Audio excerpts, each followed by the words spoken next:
nga po ay nakapaglaan na namin yung sama ng loob. Isa pa po, ito po ay hindi Freedom Park. Nakakasama hindi po ito Freedom Park. Kami po ay nakikiusap sa inyo. Wala po kayong permit para mag-management. Pero kami po ay pinagbibigyan namin.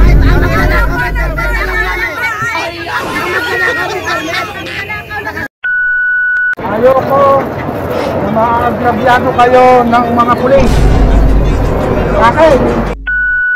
Kailangan ng pulis lagi proteksyon sa magnanakaw. Maguhin niyo yung ilahin niyo. Kakahiya kayo. Napakain niyo sa pamilya niyo. Ganyan. Kaya kayo. Meron kami ng pulis.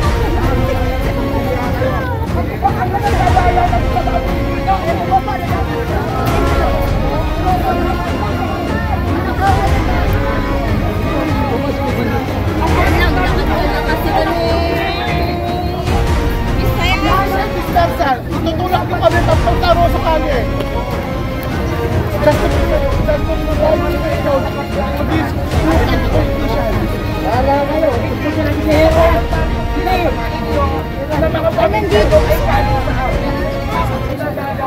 Ay, pareha tayo Pilipino. Huwag niyong kantihan niyo magsalakaw sa loob. Humiin niyo. Ilabas mo rito. Hinahanap ang taong bayan. Pag nagretiro kayo, tanungin niyo sa sarili niyo. Sarili niyo gusto. Pag nagretiro ang Pilipinas, tanungin niyo sa sarili niyo. Yung presyo na makukuha ko sa aking pag-retiro, sasapat ba sa pangangailangan ko sa pagtanda ko? At the age of 56, marami sila magkakaroon ng mga sakit sa katawan. Yung mga pension na matatagos nyo, pagkaritan nyo at pagpatuloy ang paglubog ng Pilipinas, tanungin nyo mga sarili nyo. Kasapat pa ba ang retirement benefit namin? Gusto nyo, hayaan na lang namin yung mga magsanakaw. Sige nyo. Hindi kami ang inyong kaaway. Ang inyong kaaway, ang kaaway din namin ay nasa Kongreso at nasa Malacanang. Mga magsanakaw. Tiktahan niyo ang taong bayan! Hindi yung mga magnanakaw! Wala sa konstitusyon. Ang nagpapasahod sa inyo! Kami ang nagtatas! Kami ang nagpapasahod sa inyo!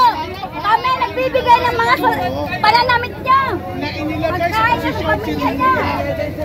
hindi sa tagawin sa Paulo na manghuli ng ano po ba ang proseso ng tawan at inabuso nila?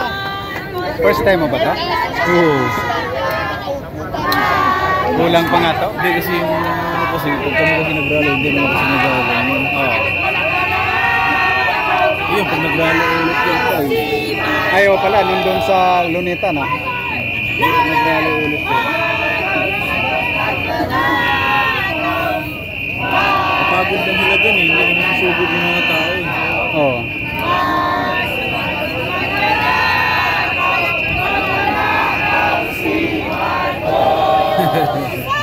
Uulitin ko, alam natin na hindi natin kaaway ang mga pulis, tama?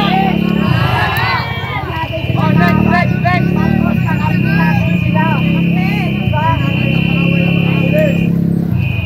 Sana maintindihan. Kasama natin. Pamilya kayo.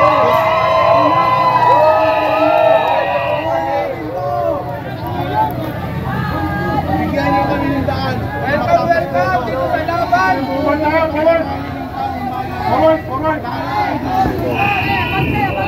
Boss!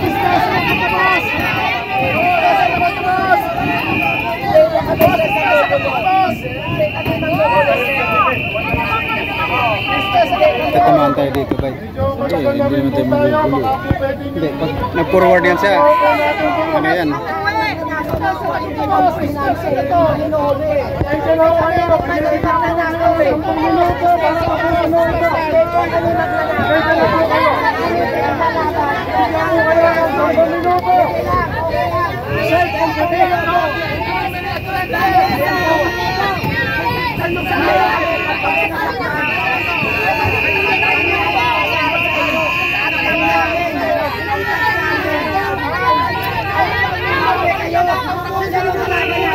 Tama ka rin, ano, Merbal.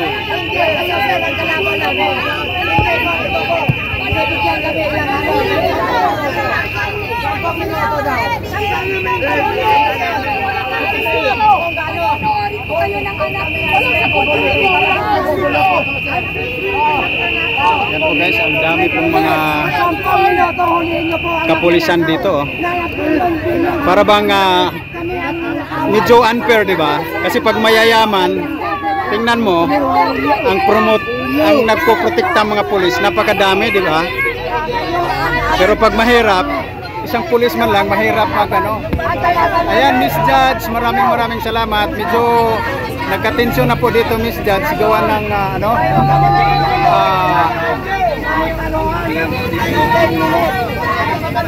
nagkatensyon na po, Ma'am Miss Judge, kasi tingnan nyo ang daming mga pulis.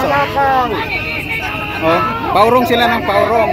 Ito sabi ko nga, parang unfair kasi porque ba ito ay nandito nakatira sa Dasmariñas Village po, yung mga kilalang mga mayayaman dito sa ating bansa, kayang-kaya po sila protektahan ng napakadaming mga kapulisan. Itong mga tao dito wala namang ginagawa, nagpahayag lang ng kanilang saloobin sa mga nangyayari. Pero ito nga po, ito, ang mga kapulisan na unti-unti silang umaabante. Parang konti-konting tinataboy po ang ating mga kasamahan dito papunta dun sa may EDSA.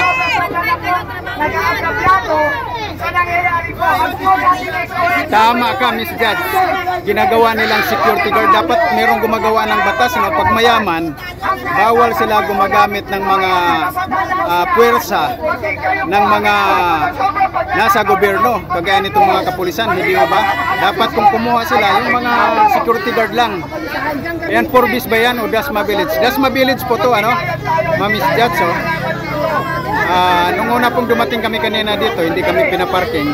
Sinisingil po kami ng gwardiya ng 50 per oras daw. Pero ang daming mga SWAT dito kanina, ang hinahaba ng mga barel. At kami po itinaboy, papunta po doon sa McKinley. Pero pagdating sa McKinley, sarado po, gawa ng maraming mga pulis doon. At inaharang po sa aming daanan po yung mga sasakyan ng pulis. Ayan, medyo unti-unti nang nakakatensyon. At kami po andito banda sa gilid. Kung sakasakali may itutulak kami, makaiwas kami banda dito sa aming kanan. Para sa ating lahat, hindi na po ito usapin ng politika. Usapin na po ito ng bayan at mamamayan. At ang mamamayan ay masyado ng agrabyado. Hindi po namin kayo kalaban. Hindi po kami nandito para malakit. Wala po kami mga dalag kung ano-ano dito. Ang dalalag namin dito ay ang aming karapatan at kalayaan magsalita. Para lamang po sa next generation. Ako po OFW, hindi po ako politiko. Pero tumutulong po ako sa mga displaced OFW na napapabayaan sa ibang bansa. Hindi po kami narito para maggulo. Narito po kami para makiusap. We are peaceful citizens. Kaya sana maunawaan nyo naman po. Maunawaan po natin kayo. Trabaho nyo po ang peace and order. Pero karapatan namin, ipaglaban ang karapatan ng aming mga anak, ng aming mga apo. Hindi po kami natugulo. Kami po.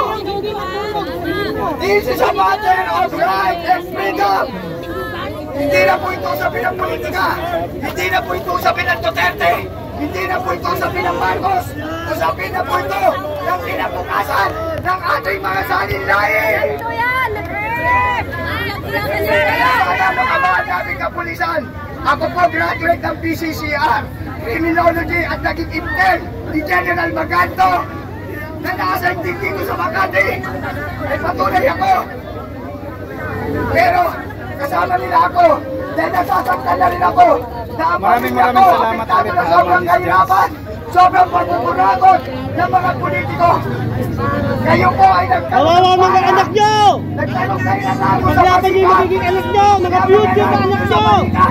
ang kapalit dyan. Pati asawa nyo, kawawa. Honor and pride. Ipagtanggol nyo ang mga mayan. Hindi po kayo naka-specify sa Pangulo. Hindi Hindi po kayo naka-specify sa Ayan, ingat senador. kayo lahat dyan. Okay, maraming salamat, Ma'am Jad. Kayo po ay Ayan, naglilingkod pulubing para sa bansa vlogger, at babaliktad ang mga pamabayan. military. Yan. Handa kaming hindi matulog. Mga sir, mga sir, mga sir, mga Wala sir, na. kami po ay ganito. Hindi para manggulo. Pero kung kayo Sana yan, nung nakaraan, ako ang nagbigay ng tubig dyan, eh. Yun po ang masaklap. Wala po kami na manggulo. Kahit magkakitaan tayo na ebidensya. Galing po ako sa ibang bansa. Hindi po ako manggugulo rito. Nandito namin. Wala kaming dala dito. Puro alani ito, damit. May lisensya ako. Wala kami Undangan sa datan dito. Radyo naman kami, palayasin dito. Nagigitil ako ni General Maganto. Nilispeto namin kayo. Kami po ay narito lamang para manawagan. Pag-iusap ko po, hindi po kami gagawa ng gulo, pero wag niyo po kami pilitin na gumawa ng gulo. Kung gusto nyo na kapayapaan, mas lalong gusto namin. Kaya kami lang dito para lang gisingin ang mga politiko na nangungurakot. Sana maunawaan nyo ang kalagayan ng bansa. Hindi na po ito sa pinag-politika. Huwag politika, protektahan nyo kami! Protektahan nyo! Maawa naman po kayo. Nakita nyo kung ilang kilometro ang nilakad namin. Malayo po ang nilakad namin. Ayun mga nasa posisyon! Kami. Protektahan nyo! Hindi po kami maggugulo. Ang kakaglan namin ay palawa. Hindi po kami ginagawa ng traditional na lista na kinatatakutan nyo. Kami po ay pagkaraniwang na babayan. No citizen, abiding citizen po kami. Naalala nyo yung gulo doon sa May mga trabaho lahat yan. Abiding no citizen po kami. Paglalaban namin ang tama. Kasama ni Ate Yes. Kami po ay mga silang mamabayan. Nanawagan na kayo sa mga nasa bahay na nagpupulisin ko. Laban ka, makabayan! Laban ka, makabayan! Laban ka, makabayan! Ang kailangan namin sa ating kapulisan. Hindi ang pagkamakabayan sa pangalan lamang. Hindi talaga. Pahinga mo na, konti.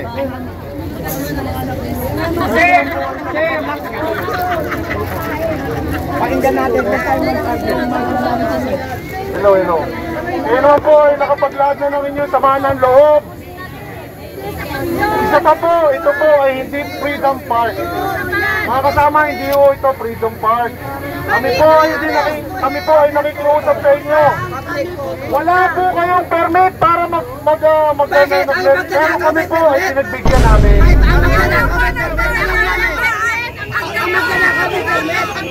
Nakagawa sila ng permit. Nakikiusap po ako sa inyo. Nakikiusap po ako sa inyo. Kami ang nakikiusap sa inyo. Freedom Park. Ako po ay nakikiusap na. Tama. Ang Kami ang pagnanakaw ba may nakikiusap permit? sa inyo. Na 10 minutes sa inyo. Makisuyo na po sa inyo. Makisuyo na. Kami nakikisuyo sa inyo. Kulong agad! Bahala kayo kung ano gusto nyo. Walang kulong!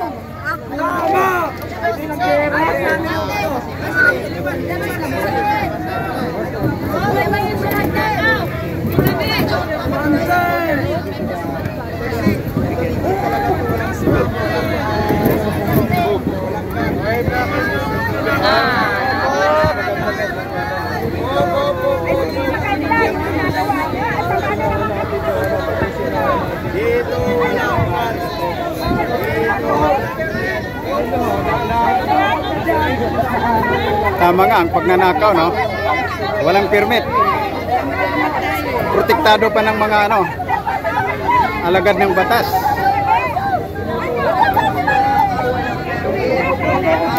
Kailangan namin ang permit. Hindi rin namin kailangan ng permit. Bakit yung mga nagnanakaw? May permit pa sila?